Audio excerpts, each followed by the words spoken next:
Hapa ni Sabasaba katika viwanja vya kimataifa vya biashara ambapo tayari maonesho yanaendelea katika viwanja hivi, na sisi kama Tume ya Haki za Binadamu na Utawala Bora tumekwisha kuweka kambi kuhakikisha tunakupatia huduma zinazohusu tume, na wewe mwananchi, taasisi na mashirika mbalimbali mnakaribishwa kuweza kupata elimu, lakini pia kuuliza maswali yoyote yale yanayohusu haki za binadamu na utawala bora. Sisi tumekwisha kuweka kambi maeneo haya kuhakikisha tunakupatia elimu. Wahudumu wetu wako vizuri, wana elimu ya kutosha kuhakikisha wanakusaidia vile ambavyo inastahili.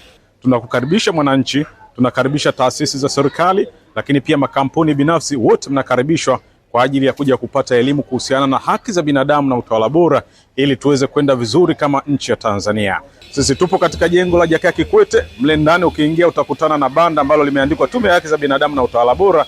Ndipo tulipojikita kuhakikisha tunakupatia elimu, tunakupatia uelewa na mambo yote yanayohusu haki za binadamu na misingi ya utawala bora. Kama ilivyo, jukumu la tume ni kuhakikisha kulinda, kutetea na kuhifadhi haki za binadamu na misingi ya utawala bora. Hivyo tunakukaribisha wewe Mtanzania, tunakukaribisha kuweza kufika katika jengo hili ili tuweze kukupatia elimu na kukupatia yote yanayokustahili wewe Mtanzania, kwa sababu tunakuthamini sana na tunakujali.